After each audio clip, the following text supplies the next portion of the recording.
Broadcasting from the business capital of the world, this is the Podcast Business News Network. And welcome back, everyone. We're going to continue our conversation about manifestation. That is the principle of what you dream or think of becomes your reality, the things you want in life, whether it's the perfect partner, perfect job, abundance, that sports car you're thinking of.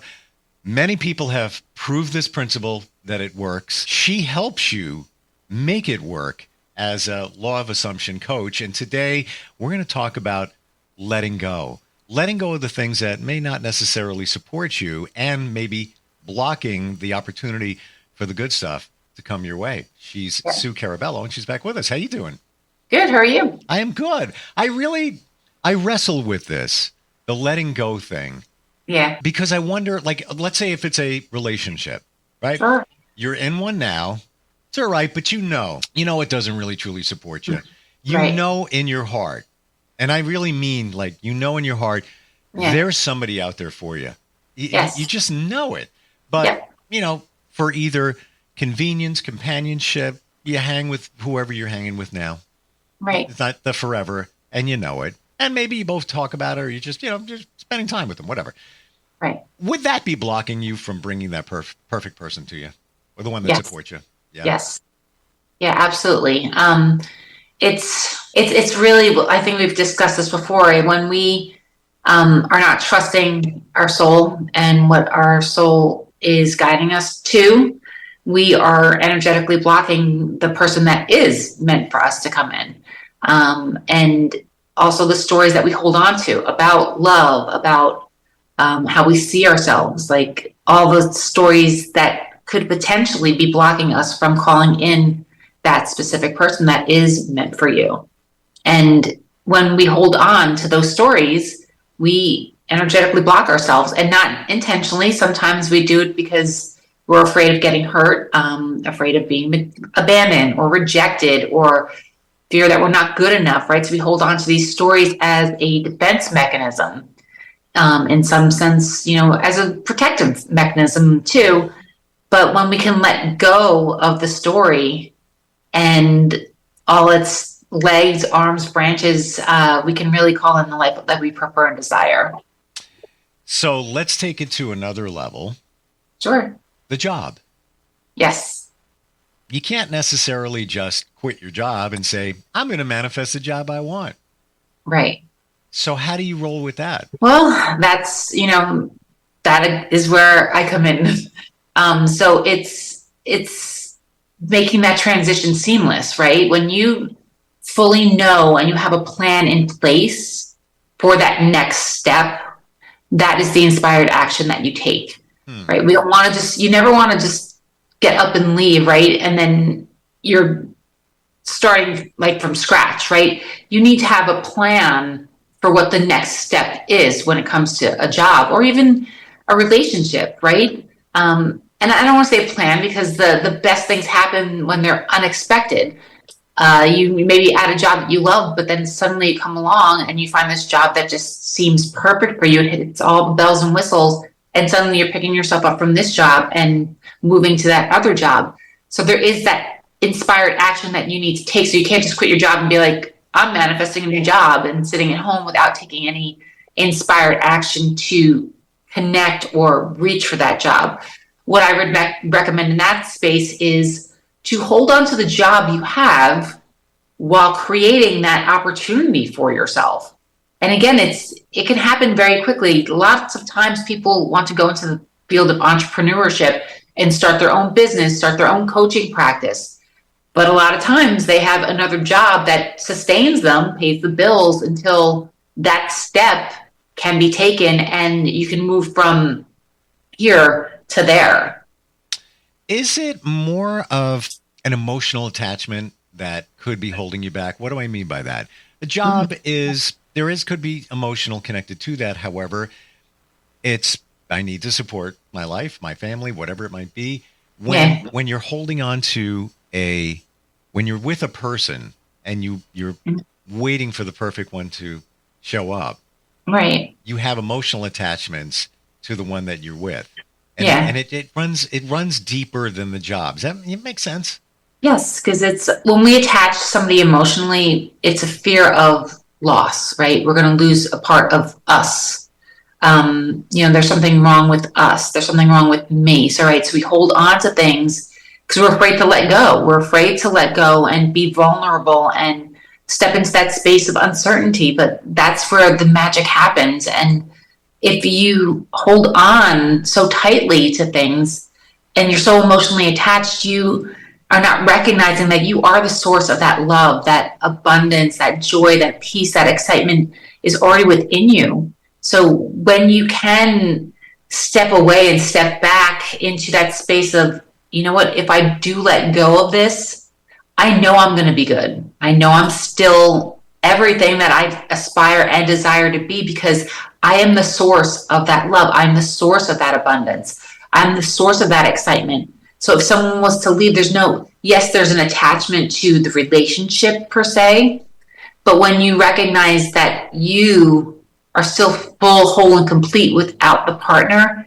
it's easier to let go. But you have to, again, trust what's going on in here. Like, if you trust and know that, I'm not with the person I'm meant to be, you have to trust that in your heart space to make the right decision for you and for your partner, right? You don't want to have them miss out on being with the partner that they're meant to be with, right? If you're in that space of attachment and holding on, it's letting go. It's trusting, and it's letting go and trusting that the universe, that source within inside of you, is going to guide you to where you need to be, and that you don't have to worry about it. You just have to focus on the fact that you are whole, you are complete, you are beautiful and amazing and wonderful, and it all comes back to your self-concept and how you see yourself. Do you think that many of us are attached to people, items, way more than we ever realize it? And that's where we're derailing in the manifestation process? Yes. Attachment is a big topic in the manifestation world. It's when we hold the reins so tightly, we don't allow source to actually do their job, right? We don't allow the universe to step in and guide us to where we need to go. If we're holding on so tightly to the attachment of the relationship or the person, the job, the car, whatever, we are not trusting ourselves to allow source to guide us to where we need to be. And I think we've said this before, God has plan A, source has plan A, you have plan B, you're getting plan A, but you kind of have to let go of plan B in order to get plan A. Source is never wrong. And that's the beauty of it. And it's really, can we let go of not just plan B, but the stories that we have around plan B, or the stories around the relationship, the job, the whatever, and really step back and be like, okay, can I trust fully within myself? Can I trust source fully within, their greatness, and trust that everything's going to be okay, whatever decision I make, remembering that even if it's a decision doesn't seem right, you may not see the gift in it until a month, 2 months, 3 months later, that it was the right decision or the right choice. Could be years. It could be years. Yeah. Yeah. It's interesting that we're talking about this because I just got a download, and I remember in a house I was in, relationship was okay. But I remember mowing the lawn, and I would always do deep thinking. I had a riding mower. It was an old one. It was great. That was my therapy. And I remember thinking to myself, you're done here. You're good. It's like I wasn't attached to it anymore. Was I good with the house? Yes. And I feel like I conquered, I renovated the whole thing, backyard, beautiful. It was only a few years before, but I was like, I'm just riding the mower. I could in my mind, I see myself in the front yard. Yeah. Fleetwood Mac Dreams was playing in my head. Yeah. I got nothing for you. I don't know why, but I was like, you're good. You're done. And 2 years later, that house was sold, and it was ordered. I was getting divorced, and just the way it all worked, the judge says, yeah, you need to sell that house. Yeah. And I was like, whoa, I'll just buy it. I'll buy it out, whatever. Right. And that's not the way it worked. And I trusted that was the way it was supposed to go. Right. But it was a weird feeling. And that's what it is. Like you have to know yourself enough to trust yourself that regardless of what happens, good or bad, right, you still have to remain neutral, knowing that source is taking care of everything. So even if it's perceived that it's not working in your favor, well, maybe it really is. Like maybe you need that time to, figure it out, figure out what you wanted, figure out who you were. Sure. Um, 100%. and start to like really love on yourself and take care of you so that you can make those decisions from here and not from here. And that's how it rolled. You're Yeah. 100% right. 100%. And I even look back and I think, you know what? Financially, would that have made the most sense? And Right. I'm far from the financial expert. I'm financially illiterate. I'm a creative guy. So I don't know, but I tend to think probably not. Probably that's the way it was supposed to go. Right. And I'm good with that. Door closed, move on, next Yeah. chapter. But it's also like once we are detached from a situation, right? Can we look back and see the situation differently, right? That's one of the gifts that we need to recognize, that when we're attached to a relationship or a person, we need to detach, right? We need to remove ourselves, whatnot. But can we then, in that time of healing, right, or processing, or whatever term you want to call it, where we're learning, growing, and changing, can we look at the situation differently? Like, how can you look and see that situation differently, that you can look and see it as a gift? Like, it helped me become the person that I was meant to be. It helped me grow as the person that I was meant to be, right? So instead of looking at it and being like, that relationship didn't work, none of my relationships worked, can you look at it and say, you know what? I can see the gift. I can see the gift in this, right? Because then once you take that perspective and start to look at yourself and be like, okay, well, I could have handled this differently. I was a different person then. How have I changed? Right. So once you start changing within you and start really loving yourself and start seeing it as a gift, your perspective is going to shift on the situation that you were previously in. And in a good way, you'll be like, God, that was such a gift. That relationship was a gift. It helped me grow into the person that I am. It helped me learn to love myself. It helped me become who I am today, right? And without that situation, you would not have been who you are today, right? Those lessons, those situations needed to happen so that you could grow into who you truly are. And without those lessons and those gifts, we remain stagnant, right? And we're evolving beings. Like, we're meant to grow. We're meant to change. We're meant to step into our greatest and highest selves. And that growth is something that we need to strive for daily. Did you experience it? The attachment? Attachment and growth. Yes, absolutely. That's the only, I was attached. Like, there's no way to slice it or dice it. I did not love myself. So when you're coming from that space of lack of self-love, low self-concept, low self-worth, you become attached to people, right? Or situations because they're familiar, they feel safe. And when you step away from situations that you're no longer in, and you start to grow as a person, you see that, like, gosh, what a gift this relationship was to me, right? It was loving. I have an amazing friend out of it.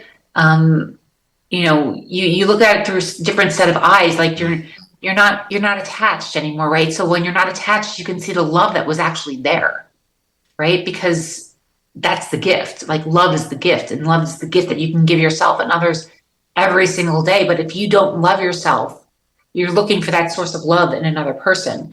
And then what happens, I think we've discussed this before, the more you attach yourself to something, the more you smother that other person, right? So then they become the source of your love when you realize that love is within you.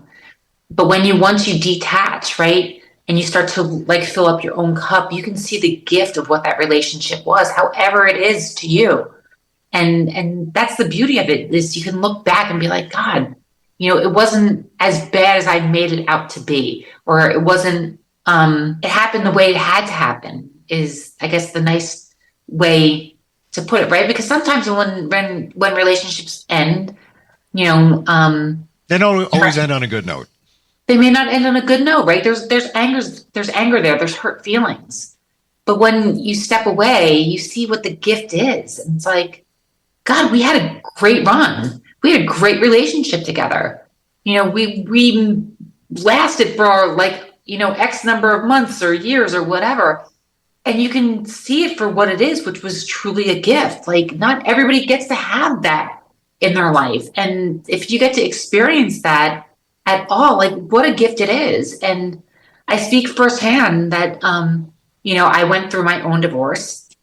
And, I was angry when I got divorced. Most people probably are, and hurt and going through a lot of feelings, but I'm on the other end of it. And my relationship with my ex-husband is better than it ever has been.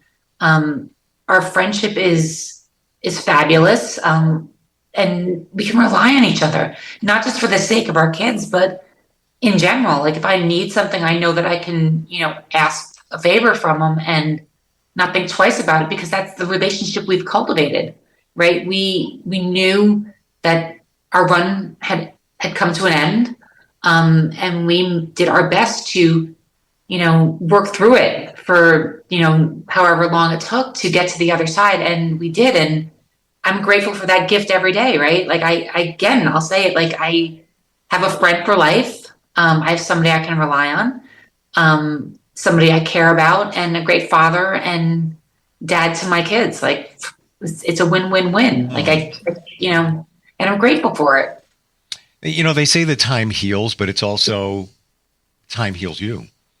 Yeah, absolutely. And isn't it an indescribable, amazing feeling when you realize that you love yourself? Yes, absolutely. Isn't it crazy? No, I really want to put a microscope here. Yeah. Before you realize that you didn't, you just think, well, I'm good, whatever. When you finally figure it out, and that amazing feeling where it's like, I'm blanking good. Like, I feel good. Things are okay. There could be chaos around, but you have the trust in yourself. You feel the resilience. You feel that you have somebody to rely on. Yeah. And I'll be honest, like, I will call my ex-husband, and tell him or text him and be like, man, when we were married, I was a complete jerk. Like, and I've said this to him because there was a point where I was just, did not love myself. Right. So I was always projecting onto him. But it takes two. I want to, of course. It's always, there's two. People enter relationships for reasons. So you entered for a reason, he entered for a reason, and it worked at this point, then it didn't work. People change. Yeah. So, but I took ownership. I took responsibility for my part in my doing, and recognized that sometimes I was not the easiest person to get along with, because I had my own stuff that was going on that I never dealt with, which I think we've discussed before. It's beautiful when you can let go of the attachment to a relationship or to the person, step back and really fill up your own cup and look at it from a different set of eyes and take responsibility. Because once you take responsibility for who you are and for your actions in the relationship, you can forgive and let go so much easier. And, I had to take responsibility. And that's one of the things that I teach in my practice. If you cannot take responsibility for how you handled a situation, you really are just asking to create it again, right? That's the awareness. I call it a 5R method. Like, that's what I teach in my practice. And the second step is taking responsibility. If you cannot accept responsibility for what you've created, you're going to just ask to create it again. And that lesson is going to be taught over and over until you can actually see the lesson and the gift in it. Because once you've changed the perspective, you can fully let it go. When you take the responsibility, and in your case, you admitted, I was a jerk sometimes. Yeah. Can you do the same thing without verbally confronting the other person? Yeah, absolutely. Okay. Yeah. You don't have to, like, and it's a choice, right? You don't have to call the other person, because we're all interconnected. If you wanted to just write a letter to that person and, burn it and let it go, you could do that. You could just say a prayer and just forgive. But I felt like I owed him that. We were together for over 20 years, and he deserved that from me. And it made me feel good to be able to admit, right? Because when I was angry, I was upset, and hurt, right? Like that's what happens when a relationship breaks up.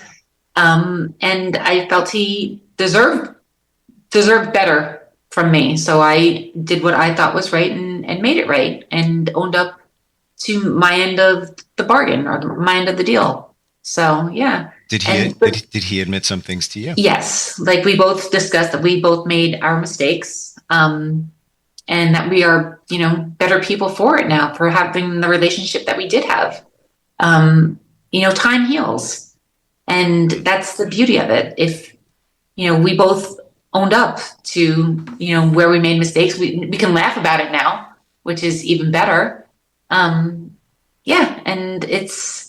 but it's letting go, right? So now once you let go, you're signaling to the universe that it's safe for me to try again, right? Because now you're not holding on to the attachment of the old relationship, but you're trusting that the universe is going to provide you with what you actually need. I work in radio, and I just played this song the other day. Yeah. And I looked at the lyrics. We do a thing, it's called Lyrical Challenge. So we give you a piece of the lyrics, and you got to tell us what song it is. Literally, that aired today. And the song that just dropped in my head based on what you just said was Diana Ross, I'm Coming Out. And It's like, I'm coming out. I want the world to know. Got to let it show.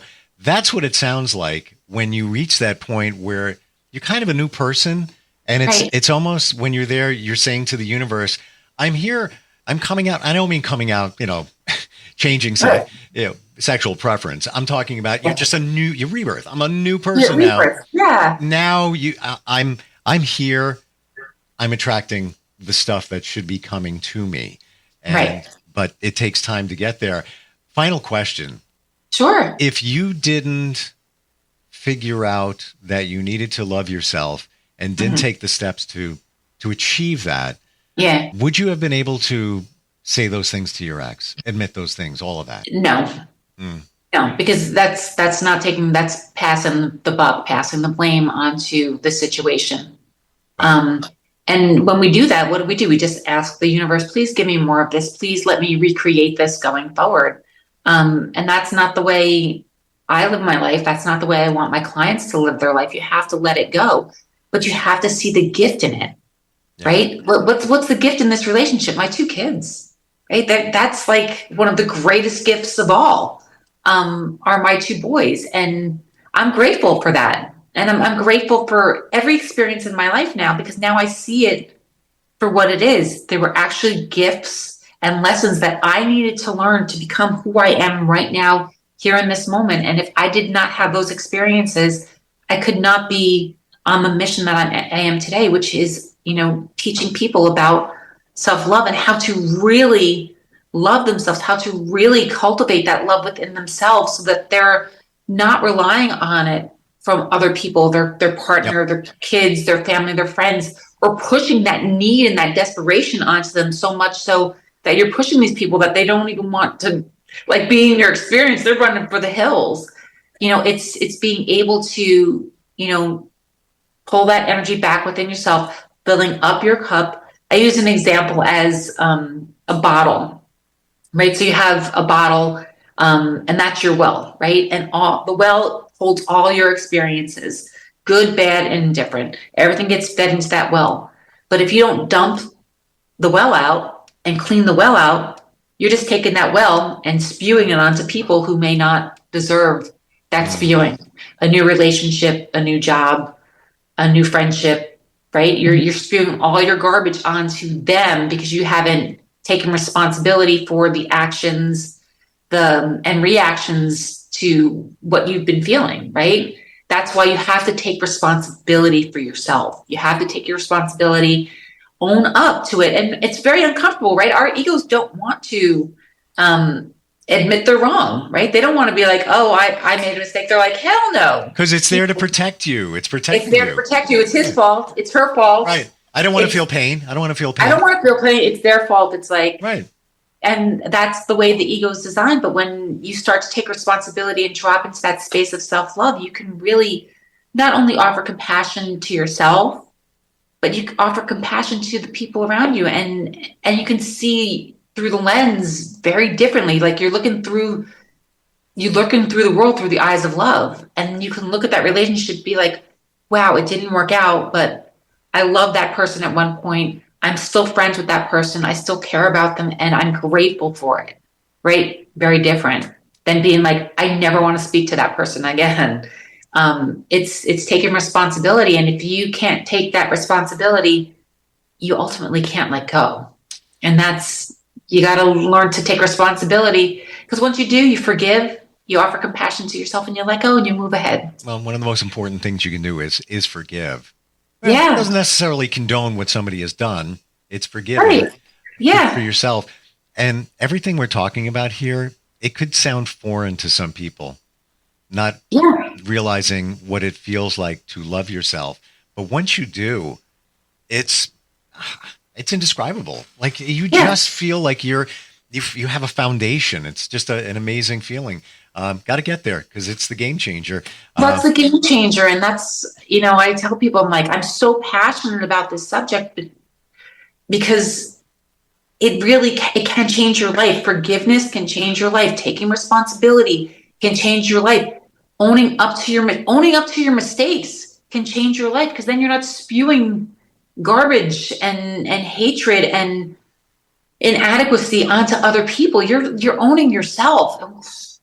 It's literally a game changer. When I say it like with a sigh, it's because it's true. And if more people could see that, they could actually change their life. And that's not like we're preaching anything here. It's basically comes down to, you don't know until you know. And once you know, whoa, exactly. It's a whole different world. It's a whole different world. It's a whole different world. And then it opens your world up to a plethora of new opportunities. And, that's a gift. It's a gift. And it's, isn't it? It's easy, but it's not. The principle, just love yourself. Yeah, sure. Okay. Yeah. But most people don't know how to do it. Like, that's the problem. We're taught that, again, I think we've spoken about this before, that you need to give and receive love. Like, you give, I get. I receive, I give, right? It's the push pull. Whereas if you can fill up every morning your own well with all the love that you would give somebody else, then you're walking around in the world with a new set of eyes to see the beauty in every situation. You see the beauty in the job, maybe that you got fired from. Like, maybe that job you got fired from opened up the opportunity for you to start your own business that is now thriving and taking off. Sure. Right. But you may not see it at the time. Maybe that relationship didn't work out, but what happened? You learn to really love yourself. You can see that person with a different set of eyes. And what happened, you can find that love within yourself, but now you have the opportunity to share that love with your friends, your family.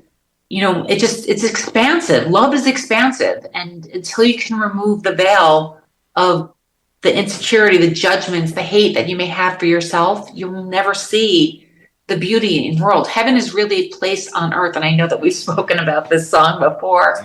Belinda Carlisle. Belinda Carlisle. But it really, like, heaven is really here. And we're not looking for it because we're looking for it out there, when realizing that heaven starts within here, and it's a part of who you are. I feel that many of us push away loving ourselves, the whole concept, because it's your parents would always say, your mom would say, don't toot your own horn. Let somebody else do that for you. Or it feels like you got an ego. Look at them. She's so full of herself. Oh, right.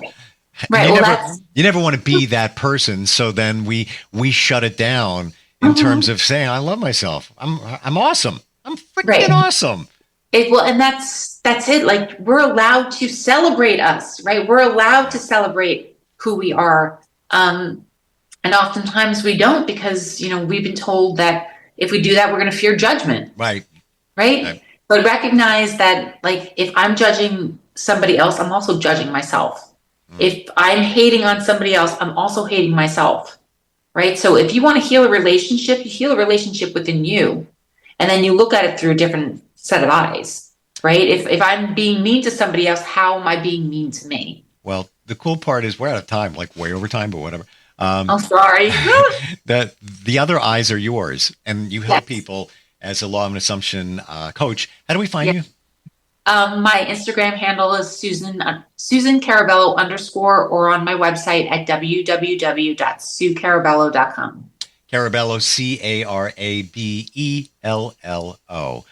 Absolutely. Great talking with you. I love Thank you. you. I think you're fantastic. Thank you. Love you too. We'll talk soon, okay? All right. Enjoy. Be right back. Bye.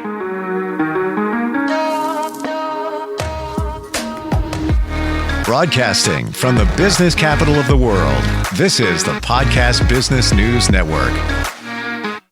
What I know about courage, I learned from my adoptive mom. She said sometimes you just gotta hold on and know we'll get through this. Mom, we are so high up. Hold my hand. No, you hold my hand. Here we go. Learn about adopting a teen from foster care. You can't imagine the reward. Visit adoptuskids.org to find out more. I learned patience from my adoptive dad. All he had to say was, "Hey, you got this. Just breathe." Hey, we're pretty good. yeah, Might have to start a band. I got it. Learn about adopting a teen from foster care. You can't imagine the reward. Visit adoptuskids.org to find out more. This message is brought to you by Adopt US Kids, the U.S. Department of Health and Human Services, and the Ad Council.